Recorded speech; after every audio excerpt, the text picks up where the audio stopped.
Aujourd'hui, je vous propose un retour bref et clair sur l'actualité géographique et géopolitique du mois. Une vidéo qui vise aussi à faire réfléchir et à traquer les idées reçues et qui vous apprendra notamment pourquoi la Coupe d'Afrique des Nations profite à la Chine, pourquoi les catastrophes naturelles n'existent pas vraiment et pourquoi le monde dépend de l'avenir de Taïwan. Bienvenue sur Archipel, c'est parti. Premier point, à Taïwan, cette île revendiquée par la Chine, le candidat favorable à l'autonomie de l'île a gagné les élections face au Kuomintang, le parti le plus proche de Pékin, qui en revanche a regagné sa majorité au Parlement. Et ça, ce n'est pas sans conséquence pour le reste du monde. Déjà, car l'économie de nombreux pays dépend de la stabilité de Taïwan. Notamment car cette île fournit 90% des puces électroniques les plus sophistiquées, qui sont absolument indispensables à l'industrie, et que 40% du commerce Chine-Union européenne transite par le détroit de Taïwan. C'est pour ça qu'on estime qu'une invasion de l'île causerait une perte de 10% du PIB mondial. Et on craint que, même si la Chine n'envahit pas l'île, elle ne cherche à isoler davantage Taïwan en sanctionnant ses partenaires commerciaux. Ensuite, parce que l'avenir de l'île, c'est un sujet de tension majeur entre la Chine et les États-Unis, qui soutiennent et vendent des armes à Taïwan. Et qu'elle a une valeur symbolique pour l'Occident, car Taïwan, avec ses élections efficaces et transparentes, incarne la réussite du modèle démocratique que défendent les Occidentaux. On notera aussi que cette élection, elle a des conséquences pour les 12 États qui reconnaissent officiellement Taïwan et qui font l'objet de pressions intenses de la part de la Chine, et que les pays d'Asie du Sud-Est, eux, profitent de la diversification des partenaires économiques entamée par Taïwan face à la menace chinoise. Mais bon, même si on parle beaucoup de la Chine, de Taïwan, attention à ne pas tomber dans une vision caricaturale des choses. Déjà, même si Pékin veut réunifier Taïwan et la Chine avant 2049, et que Taïwan a renforcé son budget de la défense et son service militaire, une invasion semble pour l'instant peu probable. Notamment car Taïwan est soutenu par les États-Unis. Que la Chine, elle dépend économiquement de Taïwan et de l'étranger. Elle serait donc affectée par un blocus des ports taïwanais et par des sanctions commerciales internationales. Mais aussi parce qu'une invasion pourrait ne pas être soutenue par la population chinoise, surtout préoccupée par la baisse de la croissance, qu'elle nécessite une force militaire à la fois terrestre et maritime que la Chine n'a pas forcément, et qu'une défaite entacherait l'image de Pékin à l'international. Du coup, à une invasion coûteuse et risquée, la Chine préfère la désinformation et les pressions économiques, via notamment les tarifs douaniers. Elle pourrait aussi renforcer les incursions en territoire taïwanais pour dissuader les investisseurs et limiter la souveraineté de Taipei sur son territoire, et elle pourrait aussi renforcer l'isolement de Taïwan en sanctionnant ses partenaires commerciaux. Autre point, l'élection n'a pas été qu'un vote pour ou contre l'indépendance face à la Chine. D'abord car les enjeux socio-économiques, comme l'évolution des loyers et des salaires, ont aussi joué un rôle. Ensuite, car les positions sont moins tranchées qu'on le pense. Côté électeur, beaucoup de jeunes ont voté pour le Parti du peuple, qui incarne une position intermédiaire entre pro et anti-Pékin. Et certains Taïwanais pensent qu'un rapprochement avec la Chine profiterait au tourisme et à l'économie. D'autant que la Chine mène une politique de séduction en octroyant des avantages fiscaux aux régions ou entreprises proches de Pékin. Et puis, côté parti politique, aucun parti ne réclame l'indépendance de Taïwan, car ce serait un casus belli, et que Taïwan est déjà souveraine en fait, avec son gouvernement et ses institutions propres.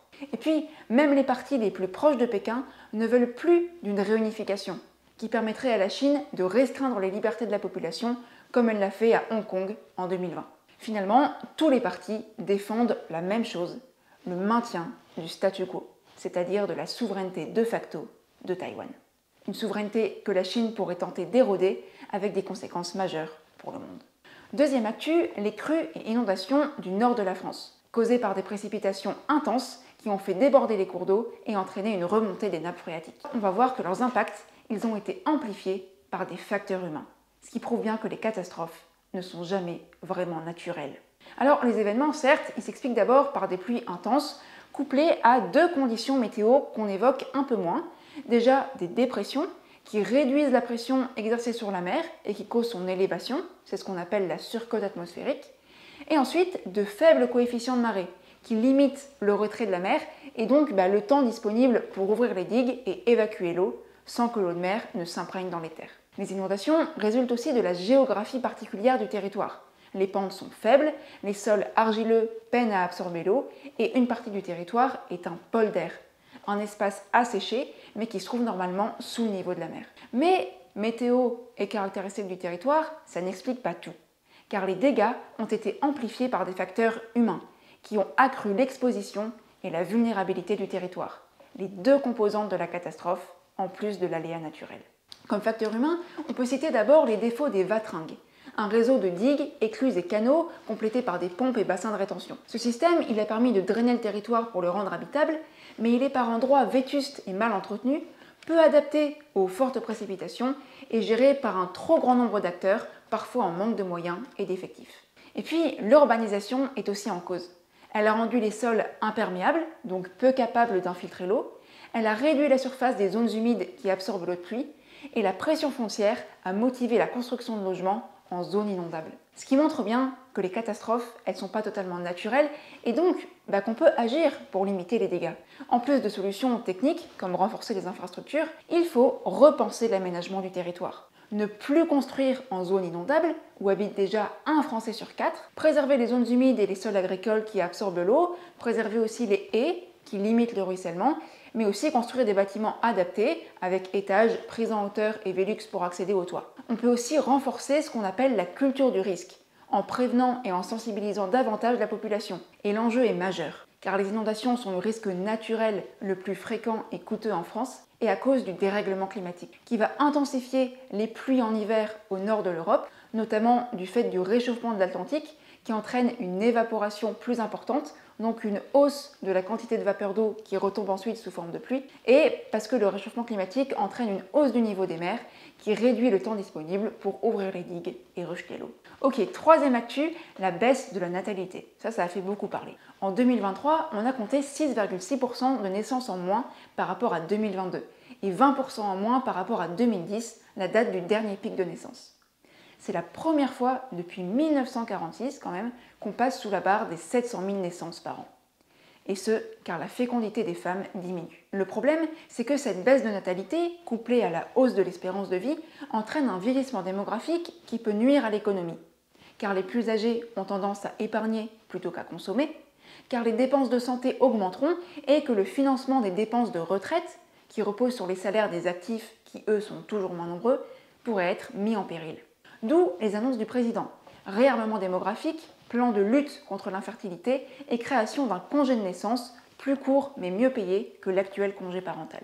Mais attention aux idées reçues. La natalité baisse dans toute l'Europe et la France reste le pays européen où le taux de fécondité est le plus élevé. Ensuite, une telle baisse de la fécondité a déjà eu lieu lors de la crise de 1993 avant de remonter. Et puis, les mesures natalistes ne font pas de miracle. Les politiques les plus efficaces sont celles qui permettent de concilier vie familiale et professionnelle. Et quant à l'assistance médicale à la procréation, elle a un effet limité sur la démographie parce qu'elle nécessite des traitements lourds pour les femmes, n'aboutit que dans 40% des cas et sert parfois à des couples qui auraient eu de toute façon un enfant plus tard. Et puis, n'oublions pas que pour limiter le coût du vieillissement, on peut aussi favoriser l'emploi des seniors qui reste peu développé en France. Autre chose dont on parle peu, rappelons qu'une forte baisse des naissances ne serait bénéfique qu'après 20 ans, quand les enfants entreront sur le marché du travail. Mais à court terme, elle causerait pas mal de problèmes liés aux avantages fiscaux versés aux parents, à la garde d'enfants et aux places dans les écoles. C'est ce qui s'est passé lors du baby-boom de l'après-guerre. Et puis enfin, parler de réarmement démographique, c'est loin d'être neutre. Ça fait du corps des femmes une arme au service de la nation, et ça renvoie à la fois au premier discours nataliste, qui enjoignait les femmes de faire des petits soldats après la défaite contre la Prusse, et au discours conservateur, pour qui faire des bébés, c'est éviter une trop grande part de la population issue de l'immigration. Alors, on termine avec une dernière actu un peu plus légère. La Coupe d'Afrique des Nations a lieu en Côte d'Ivoire. Alors, je m'y connais trop peu en foot pour parler des matchs, mais ce que je peux vous dire, c'est que cette compétition permet à la Chine de déployer sa diplomatie des stades. Alors, qu'est-ce que c'est? En gros, elle construit des stades gratuitement ou à des taux d'intérêt très bas, et en échange, elle signe des accords commerciaux avec des pays riches en ressources, lithium, cobalt ou cuivre. C'est un moyen pour la Chine d'étendre son influence en Afrique, de booster sa croissance et de rester leader de la production de batteries. Mais les pays africains, en revanche, ils deviennent dépendants de la Chine, ils héritent de stades qui profitent pas forcément à la population et ils sont en quelque sorte dépossédés de leurs ressources qu'ils ne peuvent pas raffiner sur place et qui ne deviennent pas vraiment une source de développement local. D'ailleurs, la Chine n'est pas la seule à pratiquer cette stratégie sportive. L'Arabie Saoudite construit aussi des stades en Afrique et elle fournit du pétrole au continent pour compenser la baisse de la demande ailleurs dans le monde, tout comme Total, qui est d'ailleurs le sponsor officiel de l'événement. Comme quoi, le sport, c'est politique. J'espère que cette vidéo vous a plu. Toutes les sources pour creuser les sujets sont en description. N'hésitez pas à partager cette vidéo, c'est un petit clic qui compte beaucoup pour moi.